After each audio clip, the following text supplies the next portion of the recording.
مساء الخير عليكم. معاكم وليد فودة. هنتكلم النهارده على خطوات استيراد العربيه من الخارج، من اول ما حضرتك تشوف العربيه وتنوي تشتريها لغايه لما العربيه توصل عند باب البيت. ونبدا على طول عشان ما اضيعش وقتكم، ولايك وشير للفيديو عشان المهتمين باستيراد العربيات. يلا بينا. ده تحذير بسيط لحضرتك، ان مش اي حد يقول لك اقدر استورد لك عربيه فهو يكون صادق في كلامه. خليني اشرح لحضرتك بقى اللي بيحصل بالظبط من اول ما تشوف العربيه بره لغايه لما العربيه توصل عندك في خطوات سريعه. اول خطوه حضرتك بتعملها ان انت بتختار عربيتك بنفسك. ازاي؟ حضرتك بتدخل على موقع موبايل دوت دي، او موبايل او اوت سكاوت 24، ودول عاملين زي او ال اكس عندنا وكونتاكت كارز، وهتلاقي والمواقع بينزل المعلومات كامله مع العربيه. طبعا بينزل سعر العربيه باليورو. معلومه مهمه جدا عايز اقولها لحضرتك، ان لما سعر العربيه بينزل مثلا وليكن 30,000 يورو، هناك عندهم ضريبه القيمه المضافه 19%. القيمه المضافه دي في حاله ان العربيه بتتصدر خارج الاتحاد الاوروبي بتترد لك ال 19% دي في حاله التصدير. الخطوه اللي بعد كده، ازاي بقى هتنقل العربيه من هناك تجيبها هنا؟ طبعا الشركه اللي هنا او المكتب اللي هنا ليه ممثل هناك، يعني ليه فرع هناك، او ليه حد هو بيشغله هناك، او بيقول له روح المكان الفلاني، بيبعت له بيانات العربيه، وهو هناك بيتحرك يروح يشوف العربيه. يفترض ان هو بيكشف لك على العربيه. طبعا نبدا نحسب تكاليف بقى من دلوقتي. يعني وانس ان انت خليت حد يبدا ياخد ينوب عنك باستيراد العربيه من الخارج، فاحنا بنبدا نحسب التكاليف من النقطه دي. ان هو بيروح يشوف العربيه، بيكشف على العربيه، بيعمل لها ريبورت في التوكيل، او لو هي اوريدي معاها ريبورت بيشوف هل العربيه صيانتها معموله وفي هيستوري للصيانات موجود ولا لا. بيتفاوض معاهم في السعر تاني لو حضرتك ما تفاوضتش معاهم. بيتاكد من حاله العربيه. حضرتك قلت اوكي واتفقت ان خلاص يا جماعه هي العربيه دي انا هاخدها. بيحجز العربيه. هو حضرتك بتحول له فلوس من خلالها هو بيروح حاطط ديبوزيت للعربيه. بعد كده حضرتك بتحول له باقي الفلوس. في خلال الفترة دي هو بيبدأ يجهز الأوراق الخاصة بالعربية. يعني بيحتاج هناك يعمل لها شهادة منشأ، بيحتاج يعمل لها شهادة اليورو 1، بيحتاج يبدأ يتعاقد مع مركب شحن تنقل العربية من مينا في أوروبا لمينا اسكندرية. بيشوف مواعيد الرحلات وبيبدأ يحجز. بيبدأ كل بقى احنا دلوقتي عمالين نجمع بلس بلس، يعني بتبدأ حضرتك بقى تجمع من أول التكاليف بقى اللي قلناها فوق في أول خطوة، من ساعة ما هو راح بالنيابة عنك يتفاوض وينفذ مع المعرض، مرورا بقى بأن هو بيبدأ يشوف الشحن وبيبدأ يشوف التأمين. لأنه عشان ينقل العربية من المعرض للمينا اللي في أوروبا، سواء هتتشحن من ألمانيا أو من إيطاليا أو واتيفر هتتشحن منين حسب مواعيد المراكب الشحن طبعا، بينقل العربية على ونش. فبيأمن على العربية لا قدر الله الونش وهو بينقلها حصل حادثة أو حاجة، تبقى كفرد بالتأمين.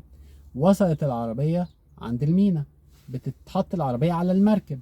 العربية بتتحط على المركب، قدامك اختيارين: ان هي تبقى على سطح المركب مع بقية العربيات المنقولة، او اكثر حفاظا على العربية عشان تحافظ عليها اكتر وما يحصلهاش اي سكراتش او تجريحة او حاجة، ان حضرتك تنقلها في كونتينر. طبعا ده بيبقى تكلفة اعلى، بس انا بدي لحضرتك كل الاختيارات المتاحة. طبعا لما العربية بتتنقل على المركب، في بوليسة شحن، وفي كمان بوليسة تأمين. لا قدر الله المركب دي غرقت، يبقى انت فلوسك من ساعة ما دفعتها وردتها للمعرض، حضرتك فلوسك كده ايه مضمونة ومتأمن عليها، مرورا بكل الخطوات دي سواء في البر او في البحر والعربية جاية. كل ده متأمن عليه، لا قدر الله حصل اي حاجة يبقى انت ما خسرتش فلوسك كلها. بتوصل العربية مينا اسكندرية. لما بتوصل العربية مينا اسكندرية بيبدأ الجمرك، موظفين الجمرك يشوفوا الفاتورة المبدئية اللي طلعت. بيطلع حاجة اسمها بيرفورما انفويس، دي بتيجي هي والأوراق اللي قلنا عليها اليورو 1 وشهادة المنشأ والمفتاح الاحتياطي. ودي نقطة مهمة جدا، المفتاح الاحتياطي بتاع العربية. كل دول بيجوا في ظرف مقفول عن طريق شركة شحن زي دي اتش ال مثلا. الحاجات دي بتوصل للمكتب اللي حضرتك وكلته بتنفيذ المهمة دي بالنيابة عنك. بيشوف الجمرك بقى، بيشوف البرفورما انفويس دي، وبيشوف سعر العربيه كام، وبيشوف الجدول اللي محطوط قدامه، ويقول لحضرتك والله العربيه دي بالمواصفات دي بالكماليات اللي فيها، سواء فتحه سقف او كراسي كهرباء او وات ايفر، كل كماليه من دول بتزود في الجمله. بيشوف والله يقول لك عليها 180,000، عليها 200,000، عليها حسب السي سي، وبيقول لك الرقم اللي مطلوب منك كام. هنا حضرتك بنفسك بتورد الرقم لمصلحة الجمارك. في حالة قانون السماح للمغتربين بالاستيراد الموضوع مختلف. انا بكلمك دلوقتي لو انت عايش في مصر وبتجيب عربية من اوروبا، كل الخطوات دي تنطبق على برضو لو حد مقيم في الخارج. لكن النقطة الوحيدة المختلفة ان قبل كل ده بقى الجمرك اللي اتحدد ده حضرتك بتدفعه الاول قبل ما تختار العربيه. يعني مثلا انا هجيب عربيه ب 30,000 يورو ولتكن مثلا عربيه اكس، فبيقول لك الجدول اللي المفروض ينزل بيحدد الرسوم دي، بيقول لك هتدفع مثلا 10,000 دولار. قبل كل حاجه حضرتك بتورد 10,000 دولار في خزينه الدوله، وبيطلع لك موافقه استيراديه. الموافقه دي صالحه على فكره بالمناسبه لمده سنه، يعني ممكن بعد حضرتك يطلع لك الموافقه تقعد سنه ماكسيمم تكون استوردت خلالها العربيه اللي انت عايزها. بعد ما يطلع لك الموافقه الاستيراديه تبدا بقى ايه، تنفذ الخطوات اللي احنا قلنا عليها، تدخل بقى على الموقع، تتفق مع مكتب هنا يستورد لك العربيه. فبتوصل العربيه المينا، خلاص انت لو انت من المغتربين ومسدد الرسوم بتاعتها، بتدخل العربيه خالص، ما تدفعش حاجه تاني بقى، خلاص تقدر حضرتك تطلع على المرور ترخص عربيتك ومبروك عليك. طبعا هتقول لي المكتب بيعمل ليه كده؟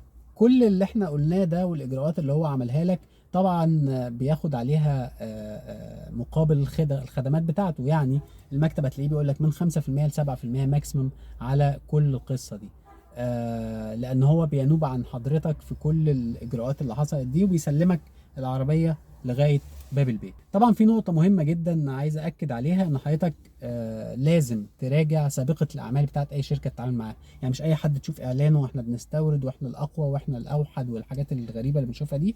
لازم حضرتك تكون متاكد وليك حد من اصدقائك فعلا تعامل معاهم قبل كده، او ليهم سابقه اعمال واستوردوا عربيات بالفعل، عشان بس ما يعني فلوس ما تروحش عليك.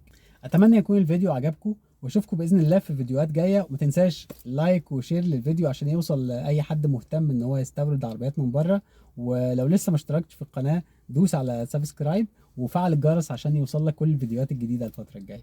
اشوفكم على خير باذن الله الفيديو الجاي.